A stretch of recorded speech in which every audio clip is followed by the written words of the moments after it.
বিসমিল্লাহির রহমানির রহিম। আসসালামু আলাইকুম ওয়া রাহমাতুল্লাহি ওয়া বারাকাতুহু। প্রিয় ভাই বন্ধু ফলোয়ার যারা আছেন সকলের প্রতি আমার আন্তরিক শুভেচ্ছা এবং সালাম। আসসালামু আলাইকুম ওয়া রাহমাতুল্লাহি ওয়া বারাকাতুহু। আমি আপনাদের সামনে আসি, আসলে আপনারা বিরক্ত বোধ করেন। আমি বিরক্ত বোধ করেন মানে আমি তো আসলে কাউকে বলি না যে আমার ভিডিওটা আপনারা দেখতেই হবে, আপনাদের ইচ্ছা হলে দেখবেন, ইচ্ছা না হলে দেখবেন না।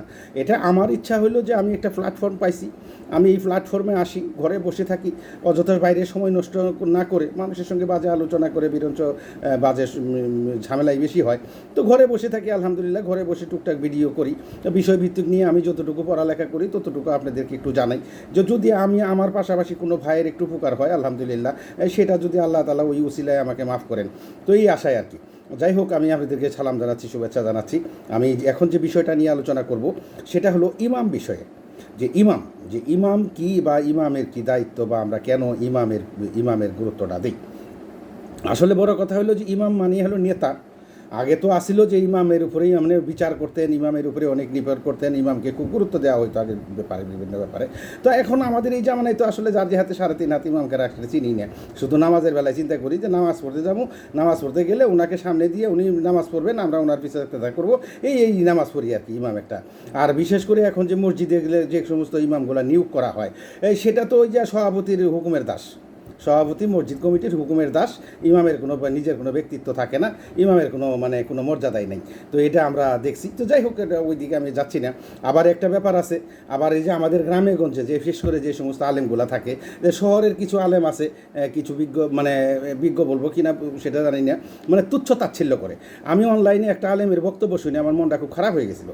মানে উনি গ্রামে আসছিল বেড়াইতে, তো উনার আকিদার সঙ্গে মিলে নাই, ওনার আকিদার সঙ্গে ইমাম সাহেবের আকিদা মিলে নাই, যার জন্য উনি ওই এনাকে কটাক্ষ করে বলে, বড় হুজুর, ওই যে গেছিলাম, বড় হুজুর এটা করছে, বড় হুজুর। আরে বাবা রে, জানেন না, একটা গ্রামে মফস্বলে ছোট মাদ্রাসায় লেখাপড়া করে একজন ব্যক্তির ভিতরে যে তাকওয়া পাওয়া যায়, আপনার ওই যে চাকচিক্যওয়ালা বিশ্ববিখ্যাত ডিগ্রিওয়ালা, মানে বিশ্ববিখ্যাত বিশ্ববিদ্যালয় থেকে পিএইচডি করা আলেম, ওর ভিতরে এই তাকওয়া পাওয়া যায় না। তাকওয়া এই আলেমের কাছে যা পাওয়া যায়। আমি আমার অভিজ্ঞতা থেকে বলছি। আমি একদিন এক মসজিদে নামাজ পড়তেছিলাম এক ভদ্রলোকের পাশে, তো উনিও আমার মনে হয় উনি একজন আলেম। তো যাই হোক, নামাজ শেষে ওনাকে আলেম এটা আমি বুঝছি, হয়তো উনি কোনো মাদ্রাসায় মাস্টারি করে বোধ হয়। তো যাই হোক, উনি যখন নামাজ একসাথে পড়লাম, যখন নামাজ শেষে যখন উনি, এবং ওনার নামাজের পড়ার ধরনটাও আমার কাছে ভিন্ন, মানে ওনার ভিতরে যে তাকওয়া, যে আল্লাহ ভীতিটা মানে পুরাপুরি প্রকাশ পাচ্ছে। এবং উনি যখন মোনাজাত করলেন, আমার কাছে মনে হইল যে আল্লাহ সন্তুষ্ট না হয়ে পারে না, মানে তার আকুতি মিনতি দেখে।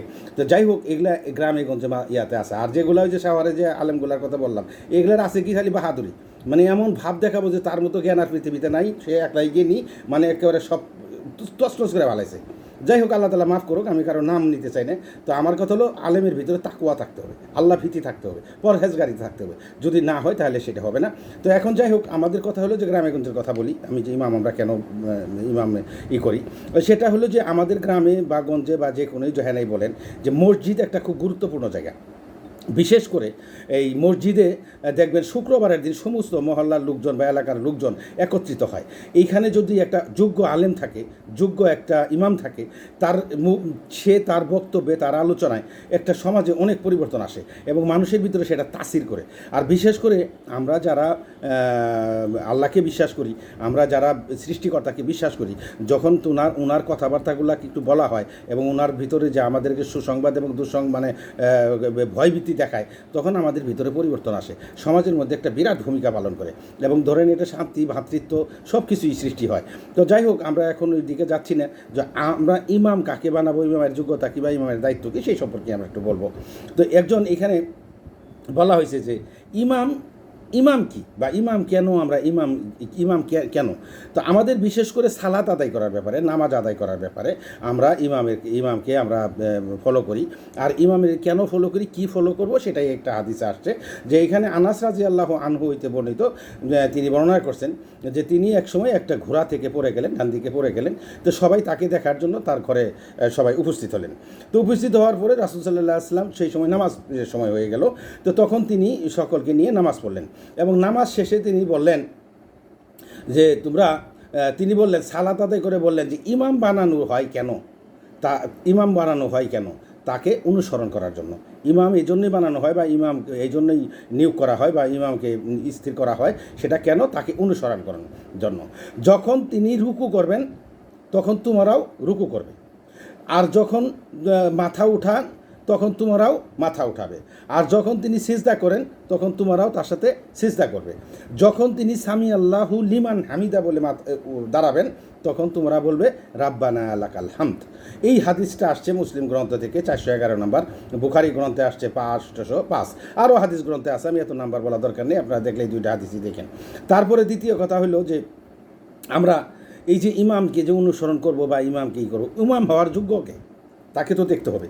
ইমাম হওয়ার যোগ্যতাটা দেখতে হবে যে আমরা যাকে ইমাম বানাবো তার ভিতরে কী যোগ্যতা আছে, যা লাগবে, মানে কি হলে সে ইমাম হতে পারবে। এক নাম্বার কথা হলো ইমামের ভিতরে তাকওয়া থাকতে হবে, আল্লাহ ভীতি থাকতে হবে। যাই হোক, এটা বললাম। তো এখন হাদিস যেটা আছে আমি হাদিসটা বলি।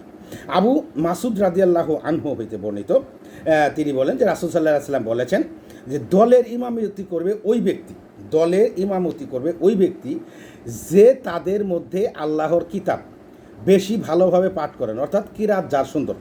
আল্লাহর কিতাব মানে পবিত্র কোরআন, কোরআন যে সুন্দরভাবে পাঠ করবে, ভালোভাবে পাঠ করতে পারবে, যার কিরাত সুন্দর, তিনি ইমামতি করবেন।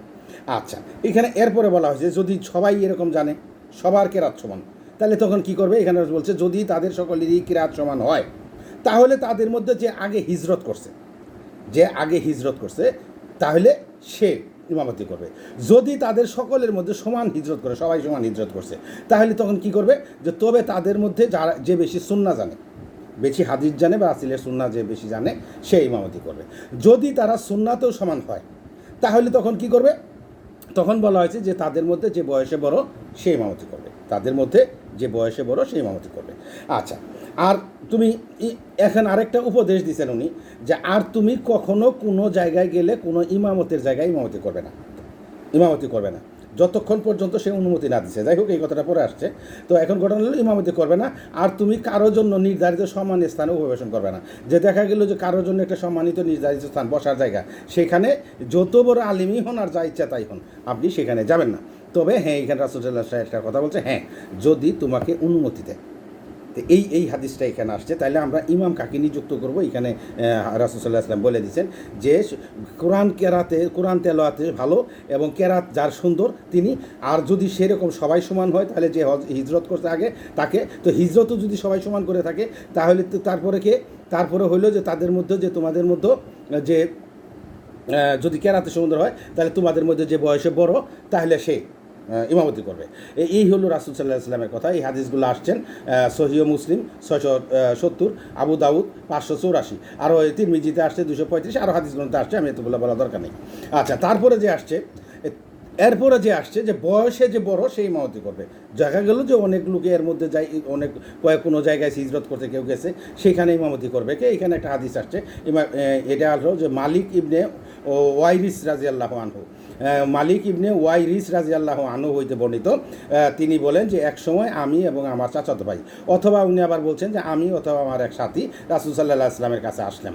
অন্য এক সময় আছে, যাই হোক, আসলাম রাসূল সাল্লাল্লাহু আলাইহি ওয়াসাল্লামের কাছে আসার পরে রাসূল সাল্লাল্লাহু আলাইহি ওয়াসাল্লাম বললেন যে তোমরা যখন সফর করবে তখন তোমরা আজান দিবে। যখন তোমরা সফর করবে কোথাও, তো তখন তোমরা আজান দিবে এবং তোমাদের মধ্যে যে বয়সে বড় সেই ইমামতি করবে। এটা রাসূল সাল্লাল্লাহু আলাইহি ওয়াসাল্লাম বলে দিলেন তাকে। তো এটা হলো বুখারী 630 নম্বর হাদিস, আর মুসলিম শরীফের হলো 674 এবং 634 নম্বর হাদিস। তো যাই হোক, আরেকটা হলো যে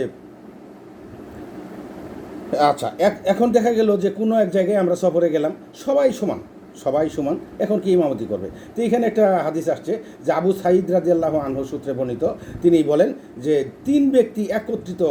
যখন তিন ব্যক্তি একত্রিত হবে তখন তাদের একজন ইমামতি করবেন।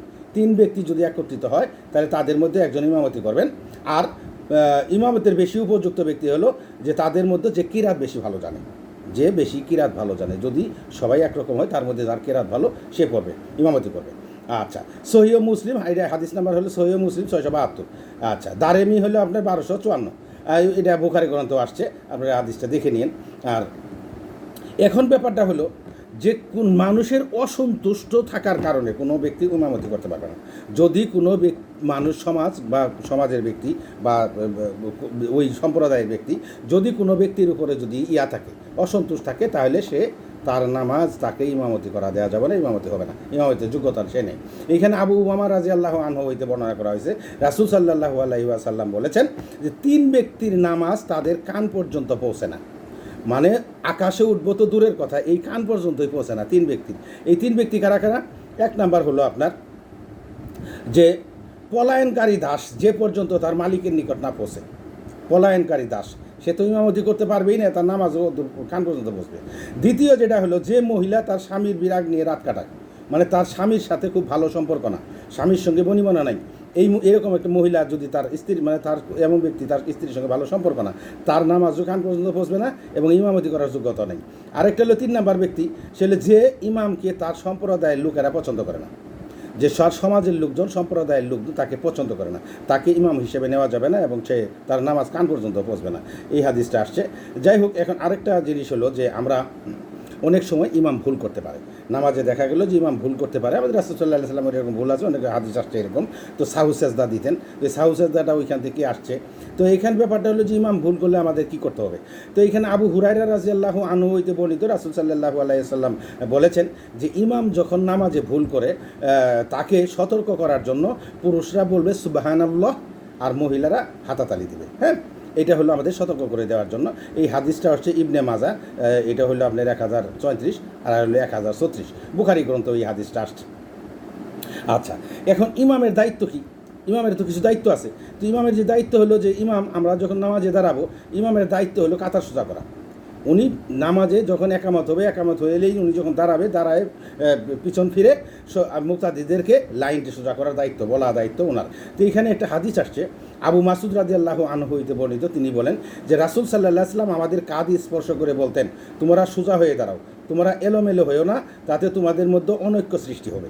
তার মানে কি, যে উনি ফিরতেন নামাজে দাঁড়ায় পাশে ফিরে মুক্তাদির হাতে রেখে বলতেন যে তোমরা সবাই সোজা হয়ে দাঁড়াও, তোমরা এলোমেলো হয়ে দাঁড়াও না, যদি তোমরা এলোমেলো হয়ে দাঁড়াও তোমাদের মধ্যে অনৈক্য সৃষ্টি হবে, মানে একতা থাকবে না, তোমাদের মধ্যে যে একতা সেই একতাটা থাকবে না। এখন আর তিনি আরও বলেন যে তোমাদের মাঝে জ্ঞানীগণ আমার পাশে দাঁড়াবে, তারপরে জ্ঞানীগণ আমার নিকটবর্তী দাঁড়াবে। এটা হলো রাসূল সাল্লাল্লাহু আলাইহি ওয়াসাল্লামের হাদিস। এই হাদিস আসছে সহিহ মুসলিমের 432, আবু দাউদ হলো 674, ইবনে মাজা 976, দারিমি 1266 আর বুখারী গ্রন্থেও আসছে। তো আপনারা হাদিসগুলো দেখে নিন, এগুলো আমাদের ইসলামিক ফাউন্ডেশন এই হাদিসগুলো প্রকাশ করছেন। তার মানে আমরা এখানে দাঁড়াই কি, যে আমরা যখন ইমামের সাথে দাঁড়াই, দেখা যায় যে কিছুই জানে না মূর্খ, সেও যায় ইমামের সাথে দাঁড়ায়। আচ্ছা, ইমামের পিছনে দাঁড়াবে জ্ঞানী লোক, যে কোরআন জানে, যে হাদিস জানে, যে ইমামতি করার যোগ্যতা রাখে। কোনো কারণে ইমামের উজু ছুটে গেছে, কোনো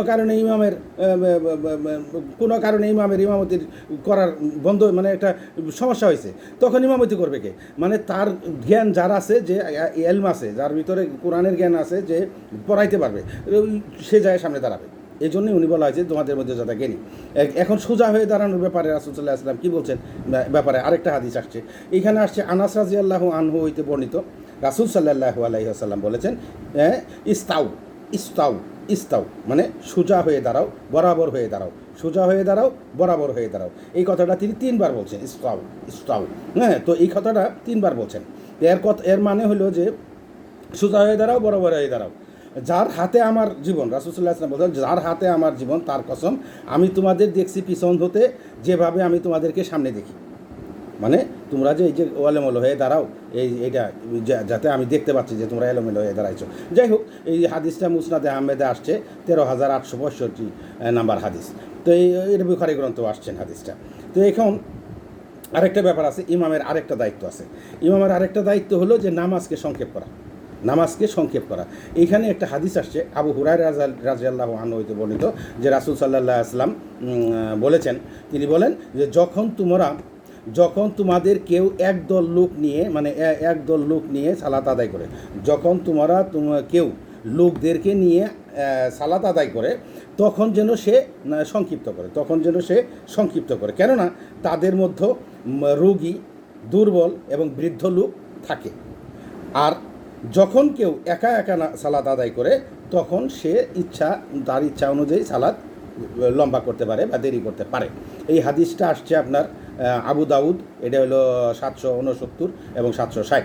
বুখারি গ্রন্থে আসছে 703, আরও সুনানে আবু দাউদ অন্যান্য গ্রন্থেও আসছেন, ওগুলো আমি বলতেছি না, আপনারা দেখে নিন। দ্বিতীয় কথা হলো ইমামের সালাত আরও সংক্ষেপ করার ব্যাপারে আরেকটা হাদিস আমি বলি। সেটা হলো যে এখানে আবু কাতাদা রাদিয়াল্লাহু আনহু থেকে মানে সূত্র থেকে বলা হয়েছে যে রাসূল সাল্লাল্লাহু আলাইহি ওয়াসাল্লাম থেকে বর্ণিত, তিনি বলেছেন, আমি সালাতে দাঁড়ালে শিশুর ক্রন্দন শুনতে পাই। আমি যখন সালাতে দাঁড়াই, শিশুর ক্রন্দন যখন শুনতে পাই, তখন আমি সালাত সংক্ষেপ করি। এটা রাসূল সাল্লাল্লাহু আলাইহি ওয়াসাল্লাম বলে। কেন? রাসূলের জামানায় ওই মহিলারাও নামাজ পড়তে যাইতেন মসজিদে, মসজিদে নববীতে নামাজে যাইতেন, বাচ্চা নিয়ে যেতেন। অনেক সময় ছোটো বাচ্চার কান্না শুনলে উনি নামাজ সংক্ষেপ করতেন, কেননা উনি বলছে যে পাশে না তার মাকে কষ্ট দিই। তো এই হাদিসটা হলো আসছে আপনি সহিহ মাজা, ইবনে মাজা 991 নম্বর হাদিস। তো আমাদের কথা হলো যে ইমাম আমরা কেন নিয়োগ দেবো, আর ইমামকে ফলো করবো, আর ইমামেরও কিছু দায়িত্ব আছে, আর ইমাম হওয়ার যোগ্যতা কার আমি আপনাকে এদের এখানে বললাম। তো আপনারা হয়তো যে জিনিসটা হয়তো জানেন, তারপরও আমি আমার যতটুকু আমি পড়ছি, যতটুকু জানি বা যতটুকু জানার চেষ্টা করতেছি, সেটা আপনাদের সঙ্গে শেয়ার করলাম। যদি আপনাদের কোনো কাজে লাগে আলহামদুলিল্লাহ, শুকরিয়া। আর আমার জন্য দোয়া করবেন। আমি মাঝে মধ্যে আপনাদের এই কিছু বিষয় নিয়ে আসবো, যার ভালো লাগে শুনবেন, যার ভালো লাগে শুনবেন না। কিন্তু এমন কিছু বলেন না আমার সম্পর্কে, সমালোচনা করেন না, যেটা আপনার আমার মানে সমালোচনা করতে পারেন, করবেন, কোনো সমস্যা নাই, করলে আমার তো কোনো ব্যাপার না। আর আমার জিনিস আমি বলবো, আমার মতো আমি করে যাব, এটাই স্বাভাবিক। যাতে আমি ভুল না করি এই জিনিসটা, আর ভুল করলে আপনারা একটু কমেন্টস করে জানাই দিন, আমি শুদ্ধ করে ফেলবো ইনশাল্লাহ। আমার কথা হলো যে আমি যদি ভুল বলি, আমার ভুলটাকে আপনারা কমেন্টসে জানাই দিন, আর কিছু জানান না জানান, তাহলে ভুলটা যদি আমি করি তাহলে আমি শুদ্ধ করে নেব ইনশাল্লাহ। আমরা দোয়া করবেন, আপনাদের জন্য দোয়া করি, আল্লাহ আপনাদের পাশে থাকুক। আর আপনাদের সকলের প্রতি আমার শুভেচ্ছা ও সালাম রইল। আসসালামু আলাইকুম ওয়া রাহমাতুল্লাহি ওয়া বারাকাতুহু। সকলেই ভালো থাকবেন।